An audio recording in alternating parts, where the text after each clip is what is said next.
My friends at SD Bullion consistently offer the best pricing and service in the precious metals industry. They help me when I'm in the market for a physical precious metal. They can help you too. Visit sdbullion.com for more information. Well, Friday greetings to TFMR. We've finally reached Friday. It is Friday the 13th of all things. But finally, this week has come to an end, and what a week it has been. We'd hoped for a little bit of a bounce back this week. Looked like we might be getting it Monday and Tuesday when Trump appeared to slow the narrative a little bit, and everybody got excited, and crude went down, and the metals went back up. And then, unfortunately, things have only gotten worse. We've gotten wiped out on the COMEX session 2 days in a row, beginning pretty much right at 9 o'clock Eastern, a half hour before the New York Stock Exchange opened, but right at when the, let's call it open outcry or pit open is for NYMEX crude oil.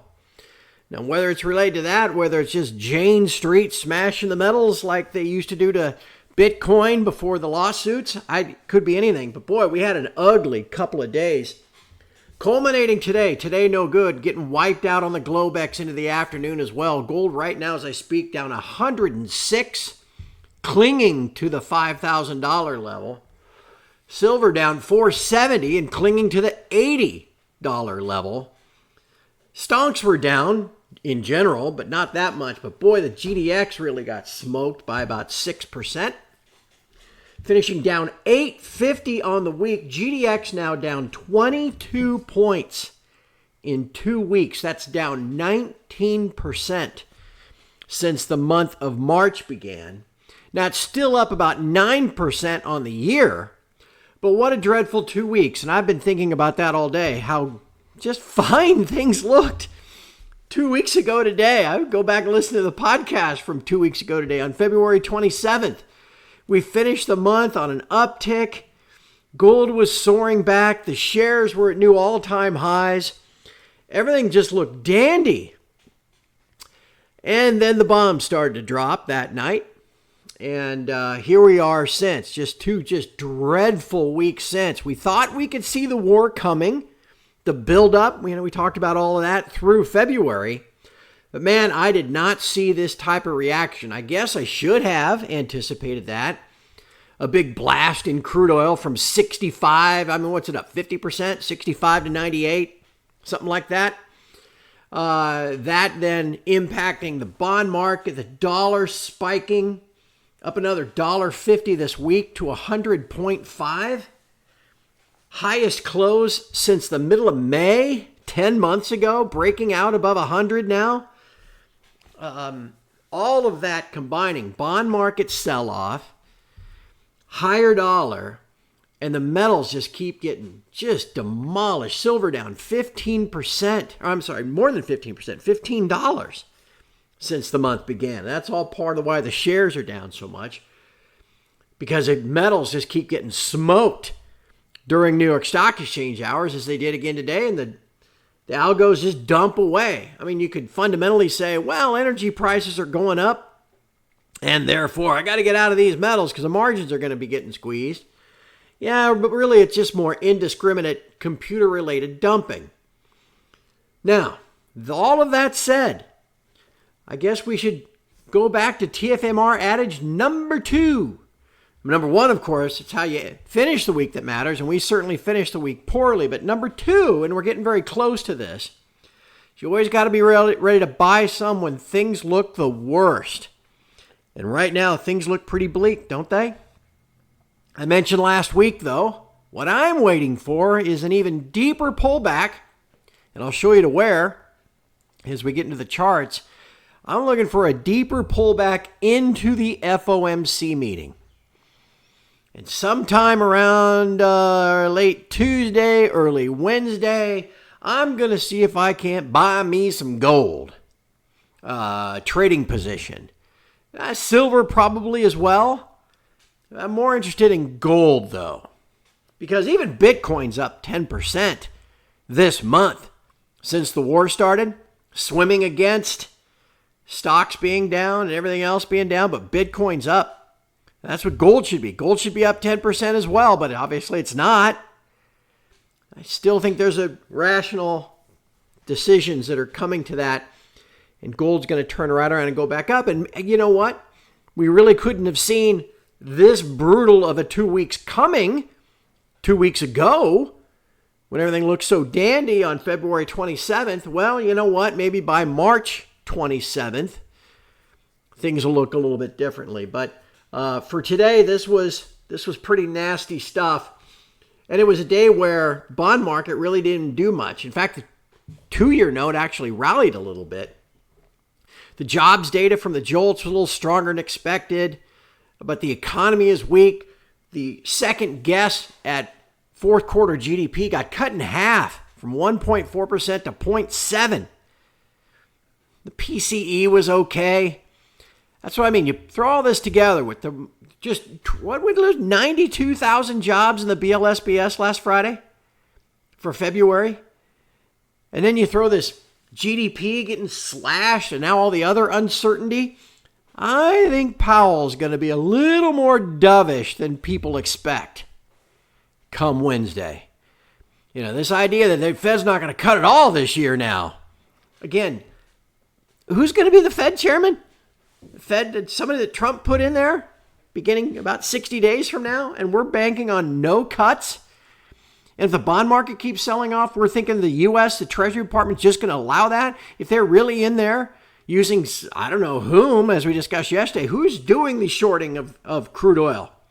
The Treasury Department just has an account somewhere? Somebody's doing it for them. Nobody's asked that yet. So anyway, they're going to manage the crude oil price through futures, but nobody thinks yield curve control is coming? Again, TFMR adage number 2, you always got to be ready to buy some when things look the worst.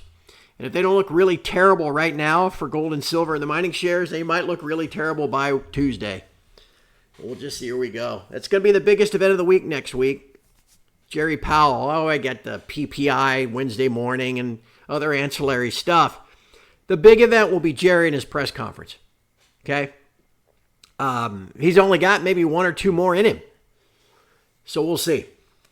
We shall see.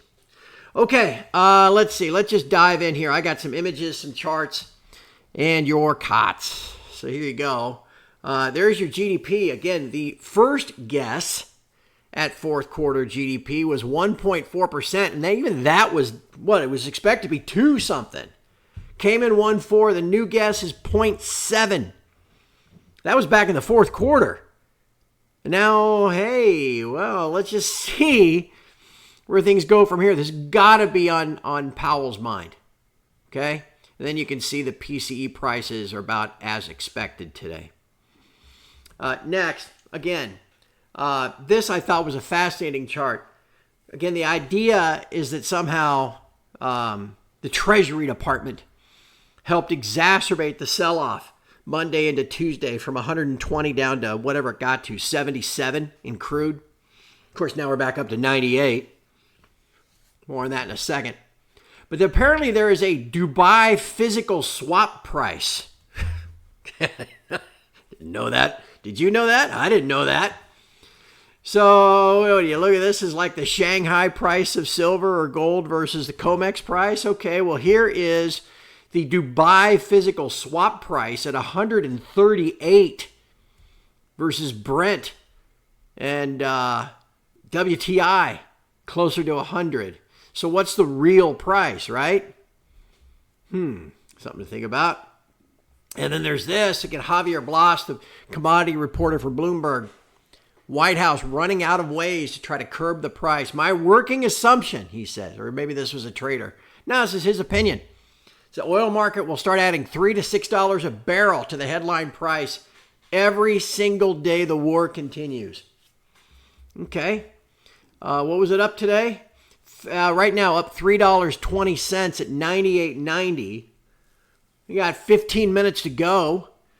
Right? Yeah, 15 minutes to go before everything closes. Everybody's buying crude into the close, that's for sure. 2 more. This is what I'm talking about. This note that showed up on Bloomberg today, Powell expected to warn of stagflation risk. No shit. Really? Gee, Jerry, I see why you make the big bucks. All right, whatever. And again, as the Kobe letter points out, and we talked about this yesterday, 10-year note yield is up 35 basis points since when the war began. It's a little bit like, what was it, 2020, September of 24, where they cut going into the election, but the 10-year note sold off and everybody freaked out, went all the way to 5. Remember all that? No, maybe it's going to 5 again. But again, this won't be allowed.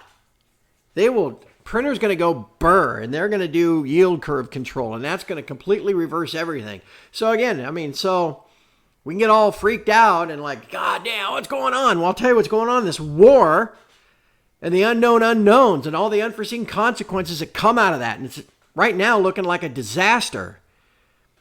And that's how this has played out for the last 2 weeks. But let's see where the next 2 weeks go. And lastly, this from Bob Coleman.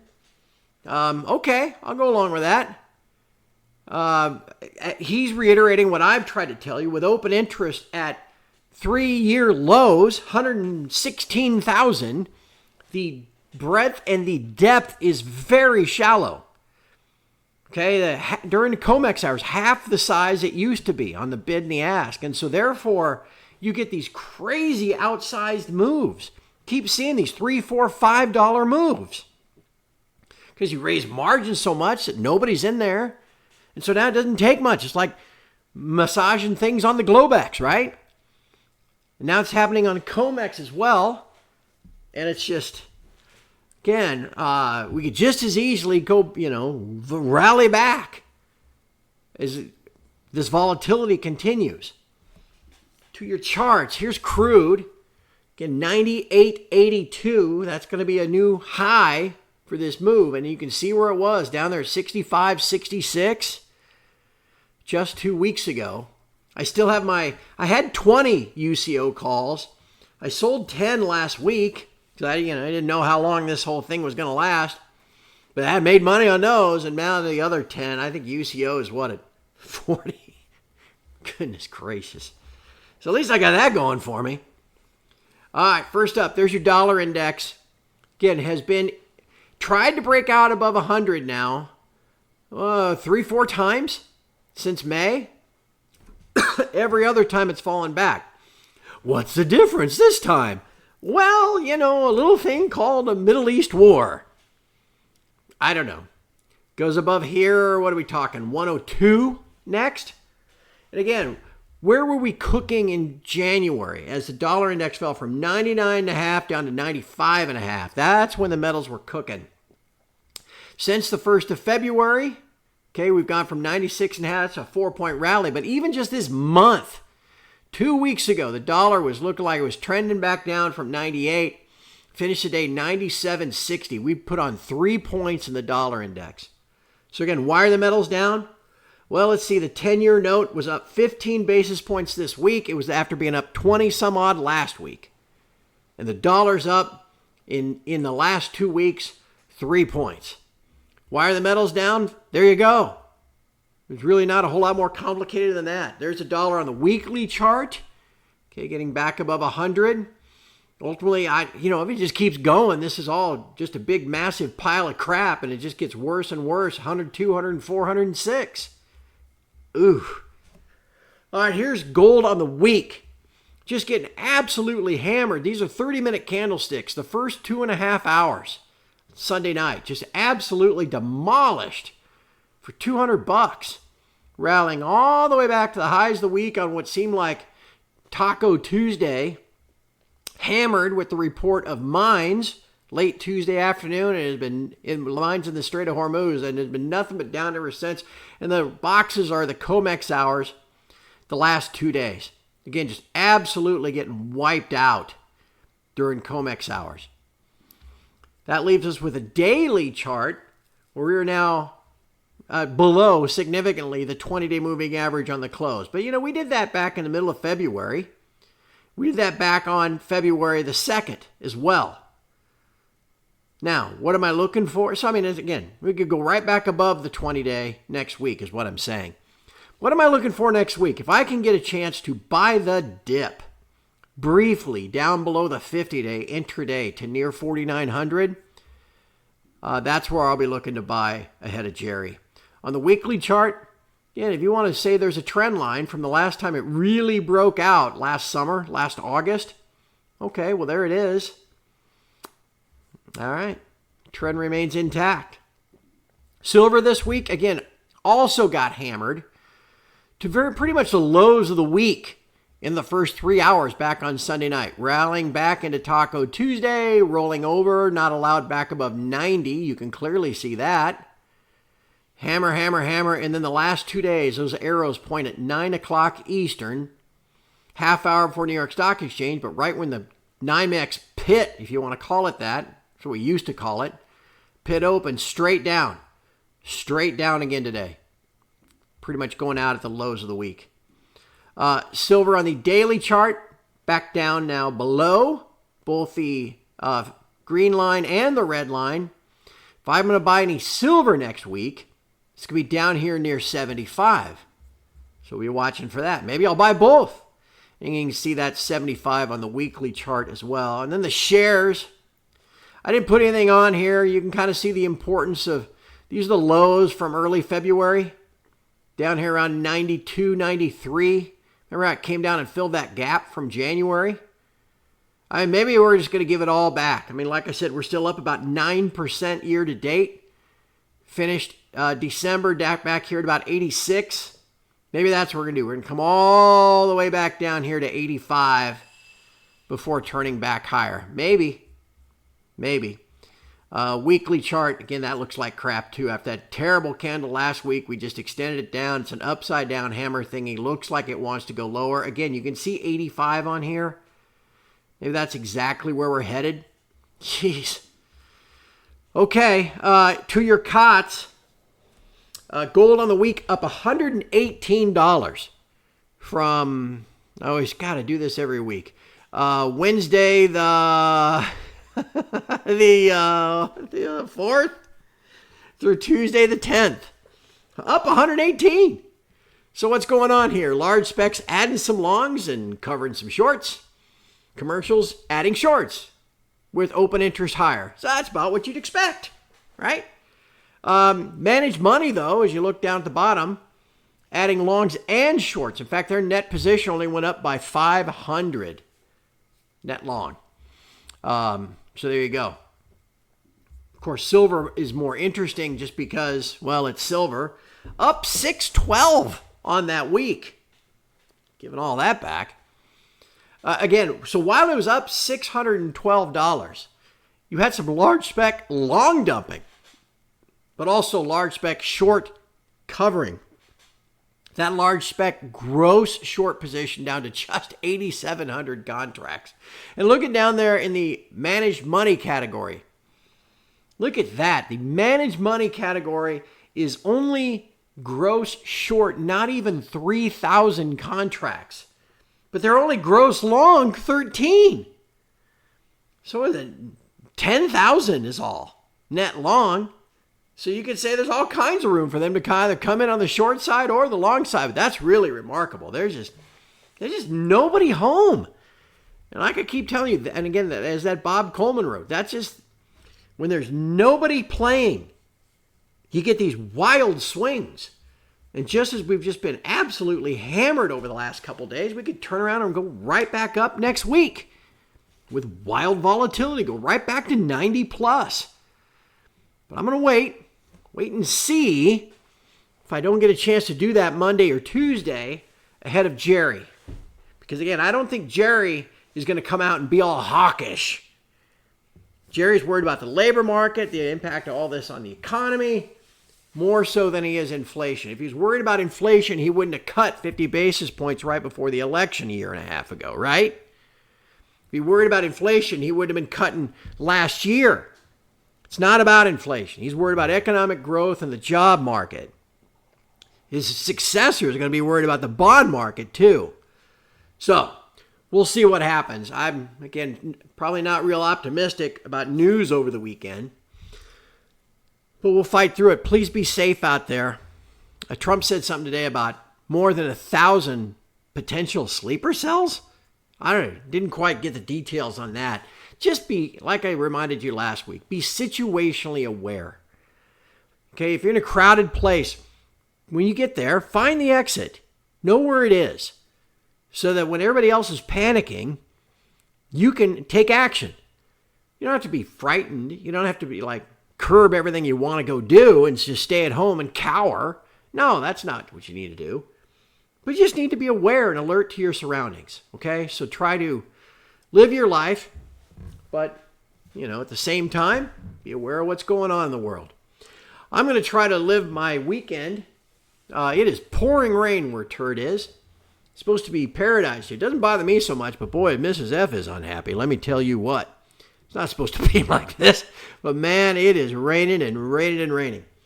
As I wrap this up, there's just a few minutes to go on the Globex. Gold's a little bit off its lows, but not much. And crude is at its high of the day right now, 99.29. Okie dokie then. All right, all the fun starts again, 6 o'clock Eastern on Sunday. And we'll see where we go from here. Be safe out there, everybody. And take care of yourselves and your families. And like I said, we'll be ready for you on Monday. It's your pal Turd Ferguson signing off. And I'm out.